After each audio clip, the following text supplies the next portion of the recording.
I don't have diabetes, but my father has diabetes, and my younger brother had diabetes. My dad is still alive because he paid attention to all the signals and all the procedures that you have to follow in order to live a normal life, somewhat normal life, when you have diabetes. My younger brother did not, and passed away at the age of 40 from complications in part due to his diabetes.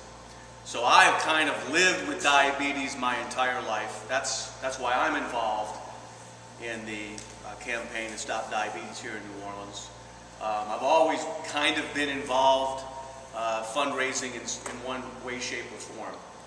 But when I was a youngster, I was told by my dad that when he started his family, he had a 1 in 4 chance of having a child with diabetes. And his 4th child got juvenile onset diabetes. So the doctors were pretty much right on. And so for my dad, he grew up not only having to control his diabetes, but he also had to teach his son how to manage his diabetes. So this is the environment that I grew up in. So I kind of feel like those of you here who grew up with diabetes, I understand how important it is to maintain your insulin. I understand it's a little easier now, especially for kids, because of the technology. They may not have to take shots anymore. All right, it may be maintained by a pack. But when my dad started off, he was taking 3-4 shots a day. And I understood how important it was when we went on family trips for him to have his bags of candy or to have access to orange juice or something that would help him in the event of an emergency. So these are some of the things that I kind of learned as I was growing up in a diabetic home. But why do I say that my dad probably was saved by diabetes? Well, at the age of 20, he was diagnosed. At the time, he was in the Army. He had actually taken a year off of his service, and he was recalled over in Illinois. And they actually made him go all the way through the process of a physical and all of the procedures that you need to re-enlist. And he kept telling everybody, I can't serve, until he got to the doctor, and the doctor did a full exam and said, is there any other information I need before I finish your form? He goes, yeah, you might want to know that I'm a diabetic. I'm an insulin-dependent diabetic.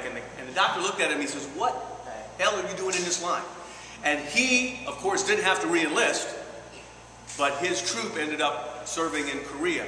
And it's kind of interesting. It totally changed his life, of course. He didn't have to serve in Korea. He didn't have to do any battle.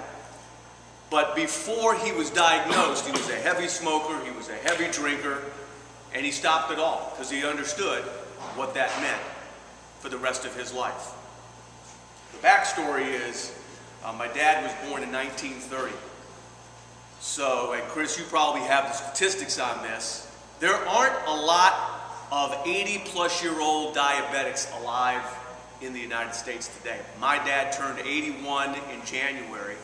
He is still able to, he's got all of his limbs. He has not had a serious setback. He's still able to drive to his favorite sport, which is playing contract bridge. And he has one of the, he's got a great spirit. I hardly ever heard him complain that his life was miserable because he had to eat around the same time every day. He had to eat a pretty strict diet, and there were certain things he could not do for fear of what it could do to him, not only short term, but particularly long term. So when I say that diabetes saved my dad's life, I really believe that. It's possible that he wouldn't be alive either from the military service or just from the way that his lifestyle was prior to being diagnosed.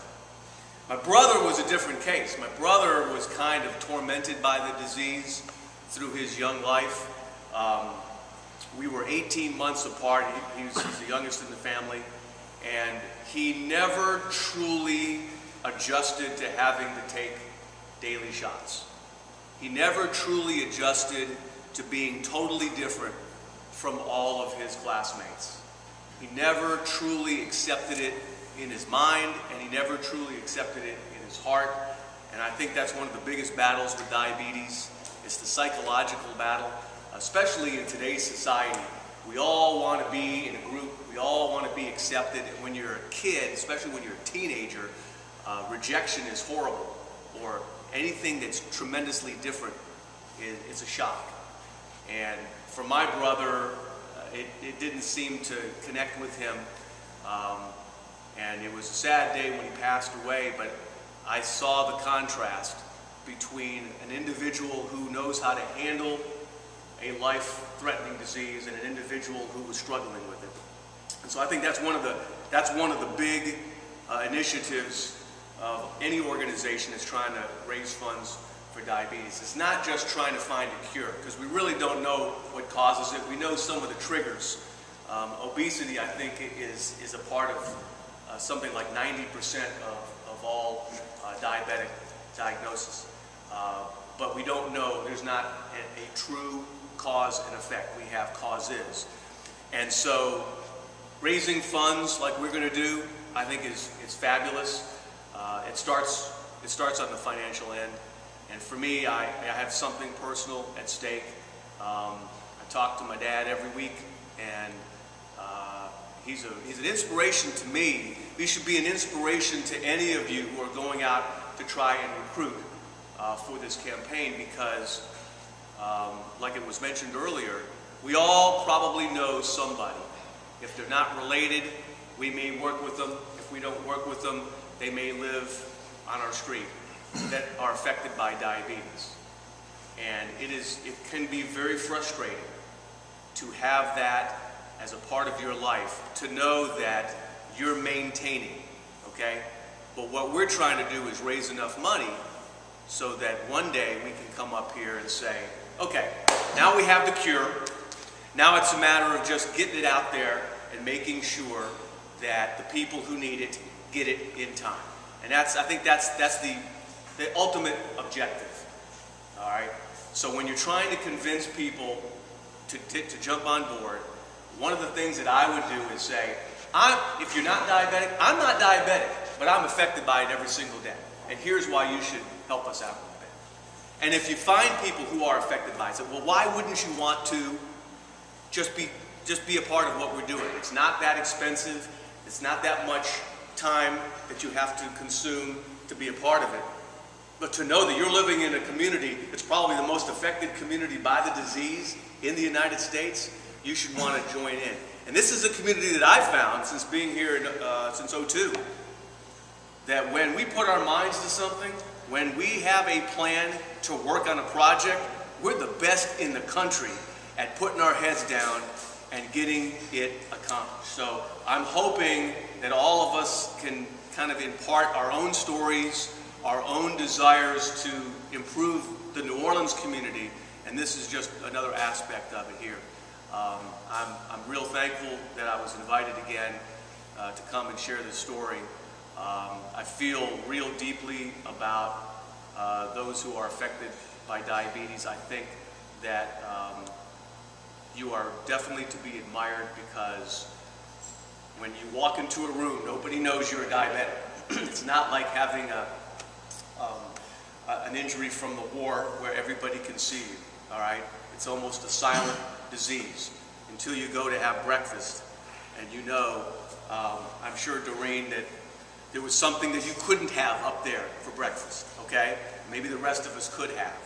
That's something that nobody else saw except you, or those who maybe are affected by the disease. So I'll be glad to talk to any of you afterwards if you have any additional questions. I'm very happy to be a part of this campaign.